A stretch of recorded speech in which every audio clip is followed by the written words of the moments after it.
Donna, welcome. Donna Kunzler is joining us from the corporate world, working for ABB. And the question we're going to be talking here in the next roughly 30 minutes is essentially supply chains, deglobalization, fragmentation of the commercial order, and what does it mean for business. So and I'm sure that in this round we will also manage to engage the audience with their reflection. Donna, what is your take on in general, first thoughts about how the sort of geoeconomics influence supply chains and your job in particular and business? Quite a lot, especially especially after COVID. The realization in the corporate world, at least especially I'm in supply chain, is that anything can happen, and we have to put in a lot of measures in terms of technology, data, and our workforce to bridge the gap of the knowledge that we didn't have before to be ready to face those different challenges that may come along our way. Um, well, there was a quite quick way of addressing that complex issue. I like that. I'm never able to do that in my life. I guess I have still a lot to learn from the corporate world. Particular question. In the past, it seemed that business was the driving force for globalization, right? For more interconnection because it made things cheaper, essentially, as the least action principle. Now my question is, and then there were, before COVID, there were thoughts about the environmental impact of the vast network of supply chains. Then also there were some technological advancements. There were the promises of 3D printing that might influence supply chains. I don't see that happening yet too much, but but is business still pushing for openness, or is it more hedging against what you see coming? I mean, before, it's always cost effectiveness is the main driver for supply chain and of course efficiency of making things work and be able to deliver to our customers, right? Eventually, but the way it progresses now, most of the companies, the focus is really on resilience, de-risking, compliance, because of a lot of regulations are coming up with net zero, circularity, sustainability, ESG, and cyber risk as well because of all the technologies that are up and coming. Apart from making sure that you can deliver, that you have supplies to actually produce your product, you have to think about as well that you're not attacked, your systems are not attacked, and even your suppliers are not attacked to be able to still meet those objectives. So it has become really more strenuous, I would say. And then for the workforce, now you have to enable them more digitally, because a classical person, a classical buyer, before, all they need to do is, okay, who's my supplier? I order a PO. I order something through a PO. But now you have to think about, oh, is my supplier actually, can he actually deliver? Is my system actually safe that I will not get hacked and we will have reputational loss as well? So it has become really complex. And the kind of unique thing about this is it's not just happening every 1 or few years. We have it like every few months. So it's a lot of stress as well on the organization. Thank you.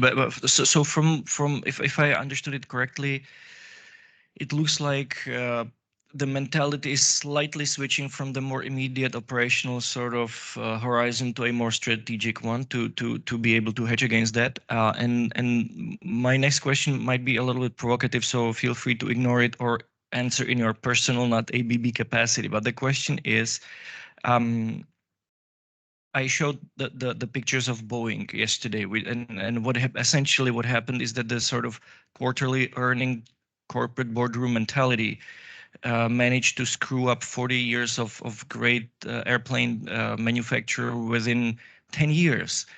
And so my question is this strategic change real, or is it more of a ESG window dressing kind of a attitude? What I'm asking is it something which starts to be deeply felt in the corporate boardrooms, or is it more like let's let's try to do business as usual, but say that we're trying to do it differently? A lot of this has to do with corporate culture, in my view, because as a company, what do you stand for? Do you stand for quality, customer excellence, cost efficiency? It all goes down to what the company's objectives are. And I guess along the way, some companies would fail short of those objectives, or the strategy might be totally different. That's why there are repercussions, right? So you have to choose your what's your vision, and how do you actually work on that vision with your operationalizing it through your strategy itself. Thank you so much. Let's collect reflections from our audience. I don't really want to dominate this. Is there anyone who would like to jump into this discussion about supply chains?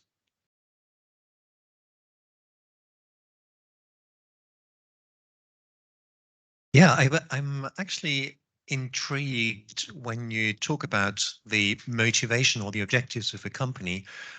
There is this very simplistic argument that says, well, the officials, certainly of a listed company, are not allowed to consider anything other than profit. I'm simplifying a little bit. And I'm just wondering what the equally strong narrative is to counter that very, very narrow argument. Thank you. Thank you. For our online audience, Sebastian Hallensleben from WDR. Um, Personally, it's about purpose, right? If a company only is there to make a profit, I don't think it's a good company. You need to have to stand for something. You're making a product. Why? You're addressing a need. So it's not just about making money. So like an innovation comes in because you're trying to address something, and it's for the wider good. And the bonus that you need, that you can commercialize it and you make a profit, that's really a plus. But in the end, intrinsically, you develop something, you sell it because you want to address a need. I would be so happy if this was really truth about the majority of companies, but honestly, that's not the way I see it, because given the distance from the stakeholders or investors to the actual product is something that is really screwing up the customer experience in many ways. So I would really love that to be truth, and I'm happy to hear that ABB is standing for that. Oh, okay. Hey, Michal, you've mentioned Tony Curzon Prize Yes, sorry. speaking. Sorry, Michal, you mentioned Boeing a couple of times over the last 2 days, and I've also been completely fascinated by this story. But there's an aspect of it which as someone who's worked in the public sector and as a regulator, I think should be underlined, and which you didn't. The thing that I picked up in the 737 MAX story is the reason that Boeing took the course of action that it did, which was to make an adjustment to the automatic flight control, which was beyond the, which turned off pilot control, was of course what you say, which was is driven by the bottom line. But the reason that they had to say, if the aeroplane gets into this flight configuration, pilots have no input anymore, was because Boeing had decided they couldn't afford to have pilot recertification on the 737, and the 737 franchise was valuable because pilots all over the world are certified on that model. If this new flight mode was going to change what pilots needed to know, they would have to go through recertification and their market would disappear. Now, we can see why that regulation is there. On the other hand, the regulation was also extreme. It's an extreme regulation in that it's very, very expensive and very difficult to get pilots recertified because it's an all or nothing thing.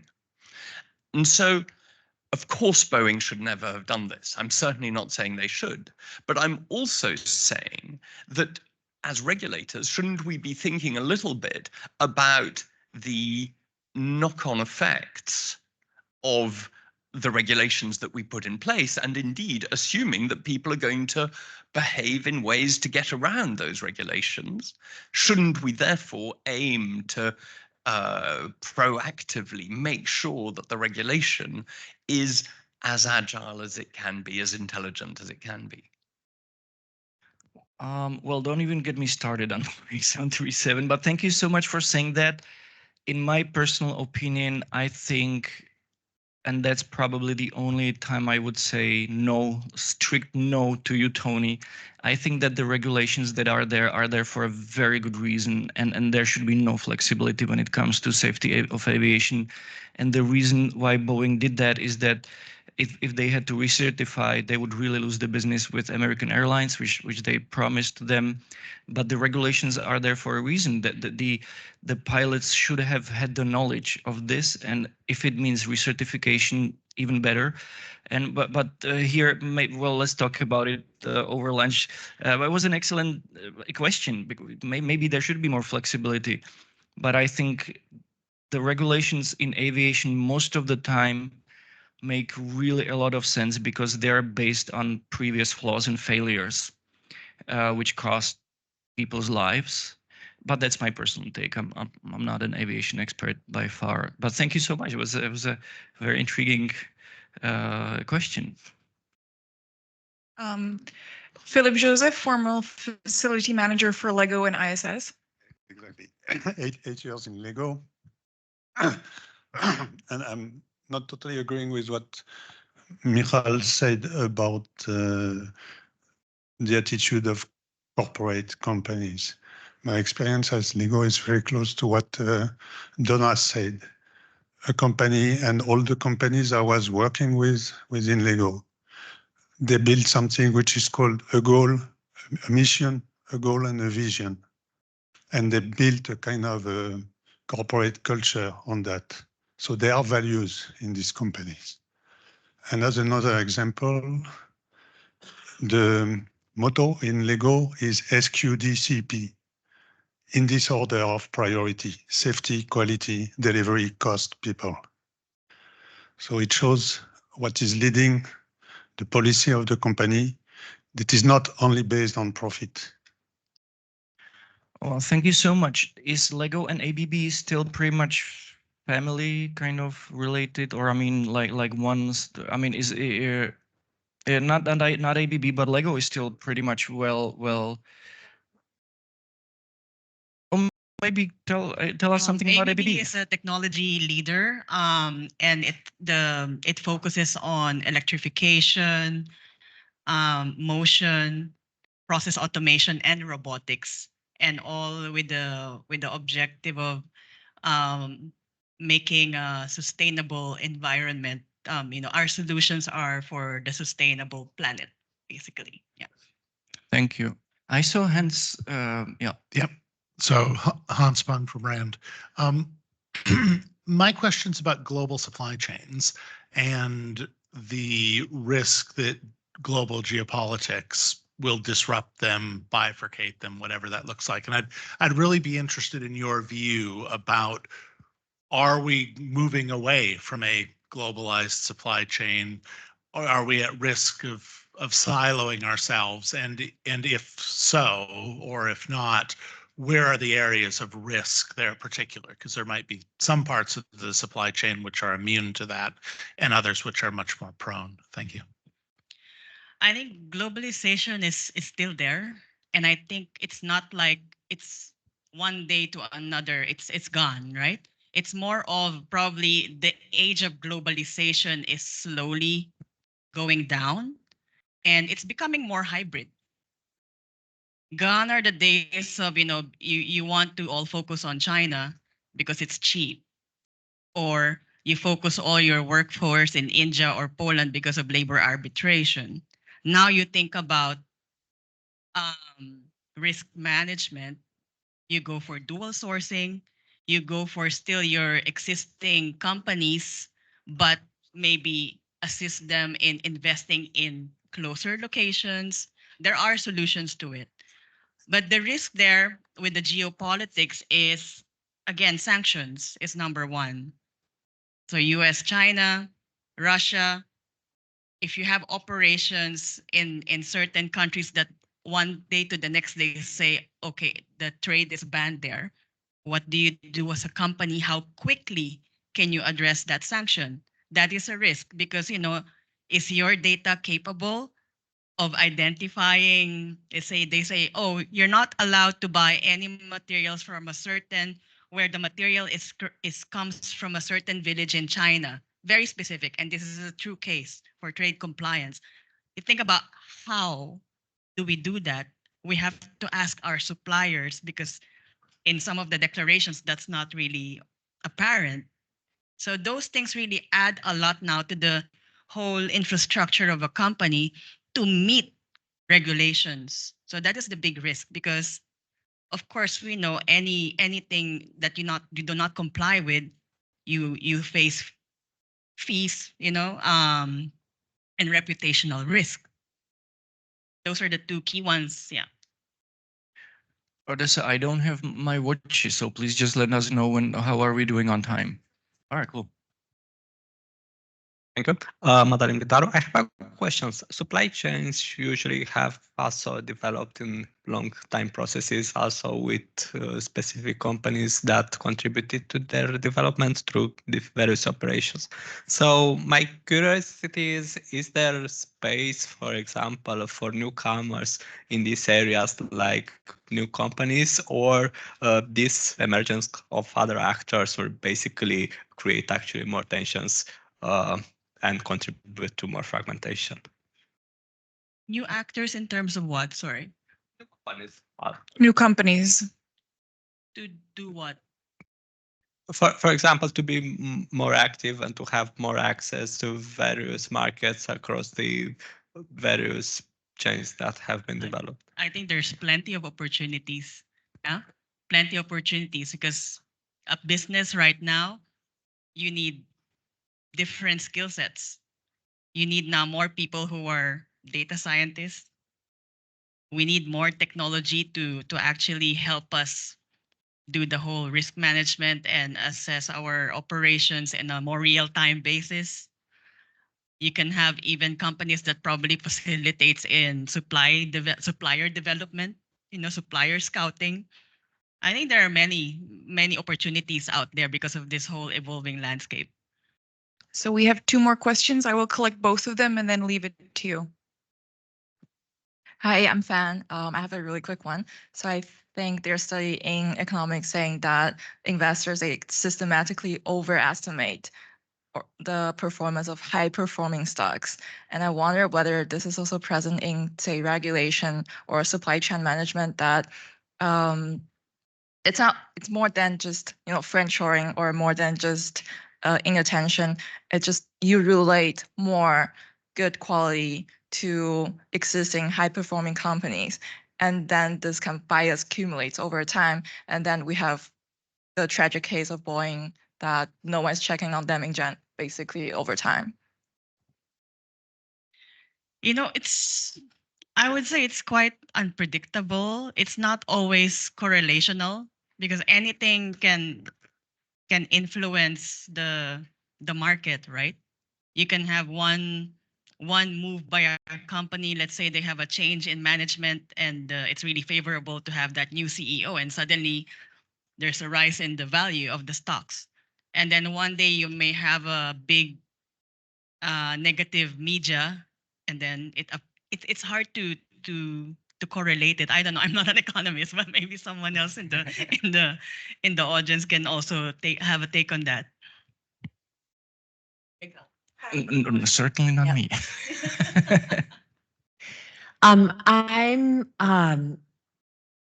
sort of wrestling with a contradiction that seems to be embedded in and how things have played out over the last 10 or so years with Russian aggression in multiple former Soviet states, with COVID, with a rising aggressive China. That, I guess, for me, those are the big three driving this idea that there's a retraction in terms of securing your supply chains. Who are your suppliers? How close are they? What does your infrastructure look like to pull everything together? So this like physical world retraction to understand who are your friends, who are your enemies. How do you mitigate potential chaos in your corporate supply chain system? But then on the other hand, there's like we become closer and closer globally in terms of our interactions with humans. So and maybe there's just two sides here that are part of this global competition, but my feeling is that we're closer than ever on the human level because we can Zoom. I talk to Michael regularly via Zoom and other communications platforms that are dirt cheap and allow us to interact regularly. And that's just one example. But I don't know, this might be a weird concept, but we're supposed to be exploring weird concepts, right? But so the physical retraction versus the sort of networking human, you have part of your workforce in 12 different countries, right? But at the same time we're worried about enemies. So I don't know, it just seems like there's like a sort of a tension there that maybe, Donna, in your world you've experienced that, and how do you manage that?